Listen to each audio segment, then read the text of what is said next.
Gunjan and welcome to foods fun and facts. और आज हम बात करेंगे हैप्पीनेस के बारे में। क्या ऐसा संभव है कि एक खुशहाल जीवन जिया जाए हमेशा के लिए? क्योंकि जिंदगी में परिस्थितियां तो हमेशा कभी अच्छी कभी बुरी होती रहेंगी, कभी लाभ कभी हानि होती रहेगी, सुख और दुख जीवन में आते रहेंगे। तो क्या हम इन सुख और इन दुखों के साथ में अपने जिंदगी में उतार चढ़ाव, खुशियों के उतार चढ़ाव फील करते रहें, या हमारे लिए ऐसा संभव है कि परिस्थितियां चाहे कैसे भी हों, हम 99.99% खुश रह सके, हर परिस्थिति में भी हम अपने आप को बैलेंस रख सके, हम खुश हो सके? क्या ऐसा संभव है? अगर आप मुझसे पूछते हैं तो जी हाँ, बिल्कुल ऐसा संभव है। थोड़ी सी टिप्स, थोड़ी सी ट्रिक्स की जरूरत है, थोड़े से अभ्यास की जरूरत है, चीजों को जीवन में उतार लेने की जरूरत है, छोटी छोटी आदतों में बदलाव की जरूरत है, और आप देखेंगे कि आप एवरेज से कहीं ज्यादा अच्छी खुशहाल जिंदगी जीने लगे हैं। उन्हीं संसाधनों में, उन्हीं लोगों के बीच में, उन्हीं परिस्थितियों में जहां पर पहले आप खुश फील नहीं करते थे, पहले जहां पर आपको खुशी नहीं मिलती थी, उन्हीं लोगों के बीच में, उन्हीं स्थितियों के बीच में अब आप पहले से कहीं बेहतर खुशहाल जिंदगी जी सकते हैं अगर मेरे बताए हुए इन उपायों पर आप चलेंगे। और मैं इतने कॉन्फिडेंस के साथ इसलिए कह सकती हूँ क्योंकि मैंने ये उपाय अपनी जिंदगी में खुद अपनाए हैं, टेस्ट किए हैं, प्रूवन ओके पाए हैं, टेस्टेड ओके पाए हैं, और अब ये मेरी आदत में शुमार हो चुके हैं, मेरे दिनचर्या का हिस्सा बन चुके हैं, मेरी जिंदगी का हिस्सा बन चुके हैं, मेरी लाइफस्टाइल बन चुके हैं। और इन उपायों को अपनाकर मुझे अपने जिंदगी में बेहतरीन अनुभव हुए हैं। मैं अब पहले से बहुत अधिक खुश रहने लगी हूँ। वजह ये है कि इन सभी उपायों को मैं एक लिस्ट करके रखी है और मैं मोस्टली इनको रिपीट करती रहती हूँ, देखती रहती हूँ कि कहीं कोई आदत मुझसे छूट तो नहीं रही है, या कहीं मैंने किसी उपाय को अपनाना बंद तो नहीं कर दिया है। और इन सभी उपायों पर रेगुलर डट कर अपनी जिंदगी को मैं चला रही हूँ, और इसलिए मुझे ऐसा लगता है कि मैंने एक खुशहाल जिंदगी अचीव की है। और वही टिप्स मैं आपको देना चाहती हूँ। 35 टिप्स बहुत ज्यादा है, एक पोस्ट में सभी को लेना संभव नहीं होगा, इसलिए मैंने इस पूरे टॉपिक को, सदा खुशहाल जीवन कैसे जिए, how to live a happily ever after life को 5 भागों में बनाने का डिसीजन लिया है। हर एक भाग के अंदर आपको 7 टिप्स देती हूँ। इस पोस्ट में देती हूँ पहले 7 टिप्स। आइए जानते हैं। इससे पहले कि मैं आपको टिप्स बताना शुरू करूं, मेरे जीवन का मूल मंत्र याद रखिए। एक दिशाहीन और एक लक्ष्यहीन जीवन कभी भी खुशहाल जीवन नहीं हो सकता। अगर आप एक खुशहाल जीवन चाहते हैं तो अपने जीवन को सही दिशा दीजिए, अपने जीवन में सही लक्ष्य के पीछे जाइए, तो खुशी अपने आप पीछे आएगी। जैसे कहा जाता है ना कि पैसे के पीछे मत जाइए, आप परफेक्शन के पीछे जाइए तो पैसा अपने आप पीछे आता है। इस तरीके से मैं कहती हूँ कि आप एक सही लक्ष्य के पीछे जाइए तो खुशी और सफलता अपने आप आपके पीछे पीछे आती है। अगर आप एक सही दिशा पर चल रहे हैं, अगर आप एक सही लक्ष्य की प्राप्ति की ओर बढ़ रहे हैं, तो खुशी किसी भी दिन आपसे दूर नहीं रह सकती है। तो चलिए, जिस तरह से मैंने अभी आपको बताया, मेरे लिए खुशी की परिभाषा ये है, एक लक्ष्यहीन जीवन नहीं जीना, एक दिशाहीन जीवन नहीं जीना। मेरे जीवन का एक लक्ष्य है, मेरे जीवन की एक दिशा है, और जब तक मैं उस लक्ष्य पर चलती रहती हूँ, उस निर्धारित दिशा पर चलती रहती हूँ, तब तक मुझे खुशी मिलती रहती है। तो मेरा पहला टिप इसी से रिलेटेड है। अपनी खुशी की परिभाषा निर्धारित कीजिए। आपकी खुशी किसमें है? हर एक व्यक्ति की खुशी का पैमाना अलग हो सकता है। हो सकता है आपके लिए कोई पर्टिकुलर अमाउंट ऑफ पैसा कमाना आपके लिए खुशी हो, किसी के लिए किसी पर्टिकुलर वेकेशन पर जाना खुशी हो सकती है, किसी के लिए अपने माता पिता को कोई गिफ्ट खरीद कर देना खुशी हो सकती है, किसी के लिए कार खरीदना, किसी के लिए घर बनाना, किसी के लिए जेवर बनवाना। अलग अलग तरह के खुशी के पैमाने आप सब लोगों की जिंदगी में होते हैं। तो आपको अगर एक खुशहाल जिंदगी चाहिए तो सबसे पहले तय तो कीजिए कि आपके लिए खुशी है क्या चीज। डायरी और पेन लेकर बैठिए और नोट कीजिए कि आपको खुशी कब मिलेगी, सच्ची खुशी आपको कब मिलेगी, किन किन चीजों के हासिल होने पर, किन किन लक्ष्यों के हासिल होने पर, क्या क्या मिल जाने पर, या क्या क्या कर लेने पर आपको एक्चुअल खुशी हासिल होगी। अपने जिंदगी के लिए अपनी खुशी की परिभाषा को सबसे पहले निर्धारित कीजिए। आपको पता होना चाहिए कि अगर दूसरे लोगों के पास में कारें हैं, गाड़ियां हैं, शायद बड़े बिजनेसेस हों या बहुत सारे नौकर चाकर हों, और अगर आप उनकी जिंदगी में झांक कर देखेंगे तो आपको पता चलेगा कि ये सब होते हुए भी वो शायद खुश नहीं है। इसका मतलब खुशी किसी मटेरियल पर, किसी गाड़ी पर, किसी बंगले पर निर्भर नहीं करती है। आपके लिए एक छोटा सा घर बनाना भी आपको एक बहुत बड़ी खुशी दे सकता है। तो आप, बड़ा घर होना खुशी की निशानी नहीं है, बड़ी कार होना, बहुत सारा पैसा होना या बहुत पद प्रतिष्ठा होना खुशी की निशानी नहीं है। हर एक व्यक्ति के लिए खुशी की निशानी कुछ अलग हो सकती है। तो दूसरों से कंपेयर मत कीजिए कि उनके लिए उन्होंने जो अचीव किया इसलिए शायद वो खुश है, नहीं।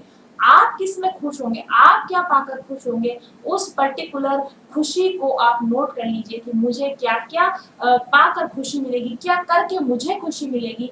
बस उसको आप अपना पैमाना मानिए। दूसरे लोगों की जिंदगी में झांकना बंद कर दीजिए, उनकी खुशी के कारण ढूंढना बंद कर दीजिए और अपनी खुशी के कारण को ढूंढना शुरू कीजिए। और न सिर्फ ढूंढिए बल्कि लिख लीजिए, मेरी खुशी के जिंदगी में ये कारण है और मुझे इन खुशियों को हासिल करना है। अब जानते हैं दूसरा पॉइंट। आपने पता लगा लिया कि आपकी खुशी किसमें है, तो उसको कैसे पाया जाएगा, उसको पाने के लिए अपने लक्ष्य निर्धारित कीजिए और वो लक्ष्य आपको कब तक पाने हैं उनकी सीमा का भी निर्धारण कीजिए। मैं आपको एक उदाहरण से समझाती हूँ। अगर एक छोटा सा प्यारा सा घर बनाना आपकी खुशी है, तो ये खुशी पाने के लिए आपको कुछ लक्ष्य तो बनाने होंगे ना। आपको ये लक्ष्य बनाना होगा कि आपको इस घर को बनाने के लिए जमीन खरीदने के लिए पैसा चाहिए होगा, इसको बनवाने के लिए पैसा चाहिए होगा। तो एग्जैक्टली आपको खुशी दे सके ऐसा घर बनाने के लिए आपको कितना पैसा कमाना होगा, ये पैसा कहाँ से आएगा, इस पैसे में से कितना बचत में जाएगा, कहाँ इन्वेस्टमेंट करना होगा और कितने समय में कितना इन्वेस्टमेंट करना होगा। ये सारी गणनाएं करने के बाद में लक्ष्यों को निर्धारित कीजिए। मैं कब पैसा कमाऊंगा, कितना पैसा कमाऊंगा, कहाँ से कमाऊंगा। एक डिटेल प्लान तैयार कीजिए कि मेरी इस खुशी को हासिल करने के लिए मुझे क्या क्या लक्ष्यों से होकर गुजरना पड़ेगा। अपनी एक चेकलिस्ट बनाइए, ये करूंगा, फिर ये करूंगा, फिर ये करूंगा, फिर ये करूंगा। और उसके बाद में उनकी टाइमलाइन भी होनी चाहिए, उसका एक समय सीमा भी होना चाहिए। ऐसा नहीं कि मुझे 50 लाख रुपए कमाने पड़ेंगे, कब कब कमाएंगे आप इतना पैसा, उसके लिए आपके पास एक प्रॉपर प्लानिंग होनी चाहिए। 50 लाख रुपीज मेरे पास घर बनाने के लिए चाहिए और उसके लिए मेरे पास में 2 साल का समय है, मेरे पास 3 साल का समय है। मैं हर महीने में इतना पैसा बचा लूंगा, हर महीने इतना इन्वेस्ट करूंगा, इन्वेस्टमेंट के हिसाब से मेरा पैसा इतनी जल्दी मल्टीप्लाई हो जाएगा और मैं इतने समय में इस रकम को इकट्ठा कर लूंगा। तो यानी कि सिर्फ खुशी के बारे में सोचते रहने से खुशी नहीं मिलती है। खुशी को सबसे पहले आपको निर्धारित करना होता है और फिर उस खुशी को हासिल करने के लिए एक प्रॉपर प्लानिंग बनानी होती है, लक्ष्य बनाना होता है और उस लक्ष्य को तय समय सीमा में कंप्लीट करने के लिए आपको काम में लगना पड़ता है।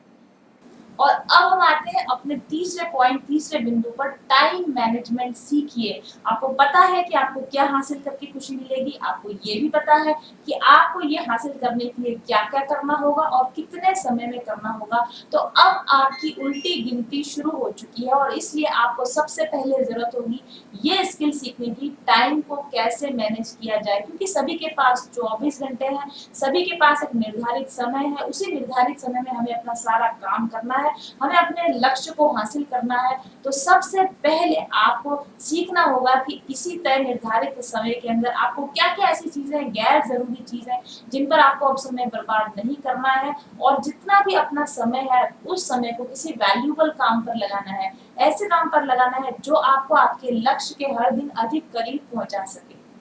टाइम मैनेजमेंट की स्किल सीखे बिना आप अपनी जिंदगी में किसी भी खुशी को कभी हासिल नहीं कर सकते। चौथा बहुत ही महत्वपूर्ण बिंदु है, डोंट डिस्ट्रैक्ट। अपने ध्यान को भटकने मत दीजिए। आज के जमाने में इतने सारे ऑप्शंस अवेलेबल हैं कि आप अपने लक्ष्य पर डटे नहीं रह सकते, आप टाइम वेस्ट किए बिना रह ही नहीं सकते। इसलिए ज्यादा जरूरी है कि बार बार अपने आप को चेक करते रहें कि कहीं आप समय बर्बाद तो नहीं कर रहे, कहीं आप अपने लक्ष्य से भटक तो नहीं गए हैं, कहीं आपका ध्यान भटक तो नहीं गया है। ऐसा तो नहीं हुआ है कि आपने आज के लिए अपने दिन की कुछ प्लानिंग की थी, एक प्रोडक्टिव प्लानिंग की थी और अचानक किसी फ्रेंड का फोन आ गया, उसने घूमने का प्रोग्राम बना लिया और आप उसके साथ घूमने निकल पड़े और आज का सारा दिन खराब हो गया, आपकी सारी प्लानिंग पड़ी की पड़ी रह गई और आज की प्रोडक्टिविटी जो थी, आप कोई प्रोडक्टिव काम नहीं कर पाए। और एक दिन 2 दिन इसी तरह से अगर आप पेंडिंग वर्क करते जाएंगे तो डेफिनेटली आप अपने लक्ष्य को तय समय सीमा में प्राप्त नहीं कर पाएंगे और जब ऐसा होगा तो डिप्रेशन होगा, डीमोटिवेशन होगा और आपको लगेगा कि खुशी हासिल करना मेरे लिए बहुत महंगा सौदा है, मैं ये नहीं कर सकता हूँ। इसलिए दूसरे लोगों की वजह से अपने लक्ष्य से मत भटकिए, चाहे वो कोई मित्र हो, बंधु बांधव हो, समाज हो, जो कुछ भी हो। अगर आपकी जिम्मेदारी है, अगर आपको जाना जरूरी है, तो जरूर से आप एक निश्चित समय सीमा निर्धारित कर लिए। दिन भर में ऐसा एक समय रखिए जब आपको इस तरह के कामों के लिए अपना समय रखें। लेकिन जब आप काम कर रहे हैं, जब आपका प्रोडक्टिव काम का समय है, उस समय में वक्त बर्बाद ऐसे ऐसे चीजों पर डिस्ट्रैक्ट मत कीजिए। आपने ईमेल चेक करने के लिए फोन खोला है और उसी समय आपको लगा कि मैसेजेस आए हुए पड़े हैं, आप व्हाट्सएप पर मैसेजेस देखने लग गए, आप क्लिप्स को डाउनलोड करके देखने लग गए, फिर आप उनको फॉरवर्ड करने लग गए और ये सब करते करते आपको पता ही नहीं चला कब 1 डेढ़ घंटा आपका खत्म हो गया। या रात के समय आप मेडिटेशन लगाने के लिए, मेडिटेशन का म्यूजिक लगाने के लिए आपने फोन हाथ में लिया और आप फेसबुक खोलकर बैठ गए और पता ही नहीं चला कि आपका मेडिटेशन का पूरा टाइम फेसबुक को स्क्रॉल करने में ही खत्म हो गया। मैंने ये गलतियां की हैं, इसलिए मैं जानती हूँ कि चाहे हम कितना ही अपने आप को मोटिवेट रखें, लेकिन कैसे ये सब चीजें हमारा ध्यान भटका देती हैं। इसलिए संभल कर चलिए, कदम कदम फूंक कर रखिए, अपने ध्यान को अपने लक्ष्य से भटकने मत दीजिए। 5वां पॉइंट, लेखा जोखा रखिए, यानी कि एक जर्नल रखिए। आपने सुबह से लेकर शाम तक आपको जो भी करना है उसका एक एक प्रॉपर स्केड्यूल बनाइए। मुझे सुबह कितनी बजे उठना है, मुझे कितनी बजे क्या करना है, क्या नहीं करना है, उसका एक पूरा आप प्लानिंग बनाइए, अपने दिन भर की प्रॉपर प्लानिंग बनाइए। जब आपने एक बड़ा लक्ष्य तय कर दिया, उस बड़े लक्ष्य को फिर छोटे छोटे लक्ष्यों में डिवाइड कर दिया और फिर उन छोटे लक्ष्यों को और छोटे लक्ष्यों में डिवाइड करते हुए आखिरकार हम पर डे के लक्ष्य पर आ गए। यानी एक दिन में मुझे कितना अचीव करना है, एक दिन में मुझे कितना हासिल करना है। जैसे कि अगर आप किसी एग्जाम की तैयारी कर रहे हैं, किसी कॉम्पिटिटिव एग्जाम की तैयारी कर रहे हैं, आपको आईएएस ऑफिसर बनना है, आपके पास 1 साल परीक्षा की तैयारी का समय है, तो 1 साल के अंदर आपको कितनी पढ़ाई करनी है, उस हिसाब से आपको 1 महीने में कितनी पढ़ाई करनी है और उस पढ़ाई को पूरा कर लेने के लिए एक दिन में आपको कितने घंटे पढ़ाई करनी है, इसका हिसाब आपके पास पूरा होना चाहिए। और उस उतने घंटे पढ़ाई के निकालने हैं, उसके साथ मुझे एक्सरसाइज के लिए भी टाइम निकालना होगा, मुझे खाने पीने का भी समय निकालना होगा, मुझे नींद के लिए भी समय निकालना होगा।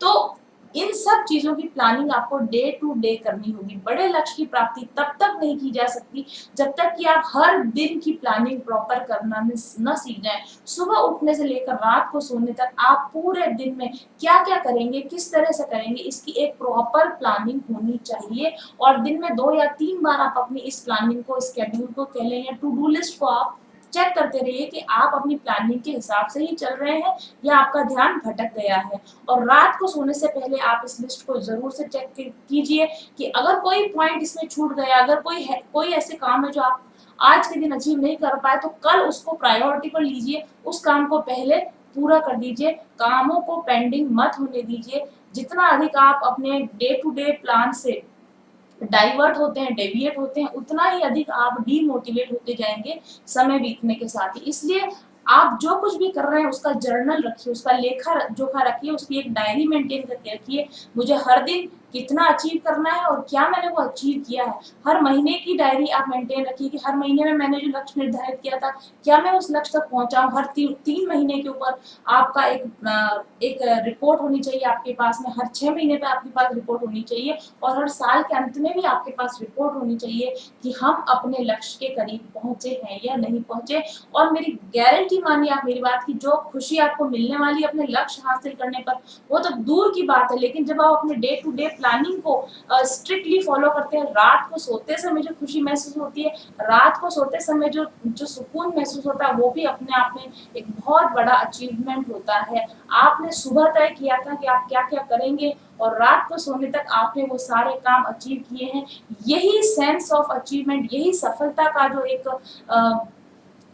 एक सेंस आता है हमारे अंदर, वही हमारे अंदर इतनी खुशी जनरेट कर देता है, इतना आत्मविश्वास बढ़ा देता है कि अगले दिन हम एक दुगने उत्साह के साथ उठते हैं। कल मैंने अपनी प्लानिंग पूरी की थी, इसका मतलब मैं लक्ष्यों को अचीव कर सकता हूँ, मेरे अंदर वो मादा है, मेरे अंदर वो ताकत है, मेरे अंदर वो एबिलिटी है, मेरे अंदर वो जज्बा है। इस जज्बे को बनाए रखने के लिए प्लानिंग कीजिए और उस प्लानिंग को प्रॉपरली फॉलो कीजिए और उसको फिर से बार बार एनालाइज कीजिए कि आप अपनी प्लानिंग के अकॉर्डिंग ही चल रहे हैं या नहीं चल रहे हैं। मेरा छठा बहुत ही इंपॉर्टेंट पॉइंट है, जापानी नियम काइजन को फॉलो कीजिए। काइजन एक जापानी शब्द है जिसका मतलब होता है निरंतर सुधार। अपनी आदतों को आप एकदम नहीं बदल सकते। आप तुरंत बड़े बदलाव अगर आप करने जाएंगे तो आप उसमें फेल हो जाएंगे और आपको ऐसा लगेगा कि आप अपने आप में परिवर्तन कर ही नहीं सकते, आप अच्छी आदतों का पालन कर ही नहीं सकते। इसलिए आप इस नियम का पालन कीजिए। यानी कि आप अपनी जिस भी आदत में सुधार लाना चाहते हैं उसमें एकदम से सुधार लाने के बजाय धीरे धीरे थोड़ा थोड़ा परिवर्तन कीजिए और इस थोड़े परिवर्तन को करते करते वो आदत आपके लाइफस्टाइल में शामिल हो जाएगी। मैंने पहले भी कभी एग्जांपल दिया है किसी पोस्ट में, अगर आप सुबह जल्दी उठने की आदत डालना चाहते हैं तो आप 7 बजे के, अगर आपका रोजाना उठने की आदत है तो सुबह 4 बजे का आप अलार्म लगाएंगे। 2-3 दिन से ज्यादा आप इसको फॉलो नहीं कर पाएंगे और आप फिर से अपने पुराने ढर्रे पर लौट आएंगे। तो इसके लिए क्या करना चाहिए आपको कि 7 बजे का अगर आप अलार्म लगाकर सोते हैं तो आप 6:45 का अलार्म लगाना शुरू कीजिए। हफ्ता 10 दिन तक 6:45 बजे उठने की कोशिश कीजिए। हालांकि ये सुधार आपको ऐसा लगेगा कि बहुत धीरे हो रहा है या इतना धीरे धीरे मैं करके अपने लक्ष्य तक कब तक पहुंचूंगा, लेकिन ये जो बदलाव आप करेंगे ना, ये एक स्टडी बदलाव होगा, ये एक हमेशा के लिए पक्का बदलाव होगा और इसमें फिर आप और सुधार धीरे धीरे करते रहे। 10 दिन के बाद आप अपने अलार्म को 6:30 पर सेट कर दीजिए, अगले 10 दिन के बाद और आप इस अलार्म को 6 बजे तक सेट कर दीजिए। तो आप देखेंगे कि महीने भर के अंदर अंदर प्रैक्टिस करते करते आप 1 घंटा जल्दी उठने लगे हैं बिना किसी परेशानी के। और इसी तरह आप टाइम को पीछे खिसकाते हुए आराम से 2 घंटा 2.5 घंटा अपने रोज के टाइम से जल्दी उठने लग जाएंगे। यानी काइजन का नियम आप हर जगह फॉलो कीजिए। आप पढ़ाई करना चाहते हैं, रोजाना आप 2 घंटे पढ़ाई करते हैं, आप वक्त को बढ़ाना चाहते हैं, 2 घंटों को लगा अचानक से जंप लगाकर 5 या 7 घंटे करने की कोशिश मत कीजिए। 2 से 2.5 घंटे, 2.5 से 3 घंटे, 3 से 3.5 घंटे, ऐसे धीरे धीरे अपने बदलाव में आदतों में बदलाव लाना शुरू कीजिए। अगर आप मेडिटेशन करना चाहते हैं तो आप अचानक से चाहेंगे कि मैं 1 घंटे की सिटिंग कर लूं तो वो पॉसिबल नहीं होगा। आप 5 मिनट मेडिटेशन के लिए बैठिए। जब 5 मिनट आपके लिए बोझ ना होने लगे, आपको आनंद आने लगे, तो आप 10 मिनट के लिए बैठिए, 15 मिनट के लिए बैठिए। ऐसे करके आप धीरे धीरे अपनी आदतों को बदल सकते हैं। तो जापानी नियम काइजन का उपयोग आप अपनी जिंदगी के हर फील्ड में कर सकते हैं। आप वजन घटाना चाहते हैं, आप ज्यादा एक्सरसाइज करना चाहते हैं, आप ज्यादा पैसा कमाना चाहते हैं, आप ज्यादा बचत करना चाहते हैं, हर जगह पर इस नियम को फॉलो करेंगे तो आप जो भी बदलाव लाना चाहेंगे वो स्थायी होने वाला बदलाव होगा। और जब आपको ये लगेगा कि yes I can achieve this, हाँ मुझसे होता है, तो वो खुशी अतुलनीय खुशी होगी। और इसके बाद सातवां, इस पोस्ट का, आज की पोस्ट का आखिरी पॉइंट है। हालांकि ये हमारी भाग पहले का आखिरी पॉइंट है, अभी बहुत सारे पॉइंट्स बाकी हैं। स्वयं को पारितोषिक दीजिए, खुद को गिफ्ट दीजिए, खुद को इनाम दीजिए। अभी तक मैंने आपको जो 6 पॉइंट्स बताए हैं, अगर आपने इन 6 पॉइंट्स को फॉलो करना शुरू कर दिया है, अगर आपने 1 हफ्ते तक इन सभी पॉइंट्स को फॉलो किया, आपने 10 दिन तक इन सभी पॉइंट को फॉलो किया, या आपने 1 महीने तक इन सभी पॉइंट्स को फॉलो किया है, तो उसके बाद में अपने आप को कुछ इनाम दीजिए। अब हो सकता है कि वो इनाम आपके लिए कुछ भी हो सकता है, जैसे हर एक की खुशी अलग अलग है, इसी तरह हर एक का इनाम भी अलग अलग हो सकता है। एक मूवी देखने चले गए तो आपको लगेगा कि मैंने अपने आप को इनाम दिया, अपने आप को एक नई ड्रेस गिफ्ट करी, अपने आप को कोई कोई ज्वेलरी पीस गिफ्ट किया, या आप किसी मित्र के साथ मिलने चले गए, कहीं बाहर घूमने चले गए, या आपने एक दिन छुट्टी मना लिया, आपने कोई स्केड्यूल फॉलो नहीं किया, किसी भी तरह का अपने आप को एक इनाम दीजिए ताकि आपको लगे कि एक सेंस ऑफ अचीवमेंट आपके अंदर आए कि यस मैं अपनी जिंदगी में सही दिशा में बढ़ सकता हूँ, सही दिशा में जा सकता हूँ। और ये छोटा किया हुआ जो बदलाव होगा, ये आपके अंदर एक सेंस ऑफ हैप्पीनेस जनरेट करेगा। आपको और अधिक उत्साह होगा कि अगले सप्ताह में और डट के काम करूंगा, अगले सप्ताह में प्लानिंग को और अच्छी तरीके से फॉलो करूंगा। तो ये 7 आदतें आप आज से ही अपनाना शुरू कर दीजिए। आई गारंटी यू, अगर आपने, मैंने जिस तरीके से आपको बताया है, उन इन सभी 7 आदतों को आपने 1 महीने तक अपनाया, तो आज की आपकी खुशी के मीटर को आप 10 में से नंबर दीजिए, 1 से 10 तक के बीच में आज आप अपने आप को नंबर दीजिए कि आज आप अपनी जिंदगी से कितना खुश हैं। कमेंट बॉक्स में आप मुझे लिखकर बताइए कि आप 0 से 10 के बीच में अपनी खुशी को कितना नंबर देते हैं। और उसके बाद 1 महीने तक इन सभी उपायों को फॉलो कीजिए और 1 महीने के बाद आप मुझे फिर कमेंट करके बताइए कि अब आप अपने आप को 0 से 10 तक हैप्पीनेस के पैमाने पर कितने नंबर देते हैं। मैं अपने अनुभव से आपको बता सकती हूँ, अगर 1 महीने में आपने ये सभी बदलाव किए तो आप अपने इस खुशी के पैमाने पर जितने अभी हैं उससे कहीं ज्यादा ऊंचे पायदान पर होंगे। Thank you very much for watching. जल्दी ही लेकर आऊंगी।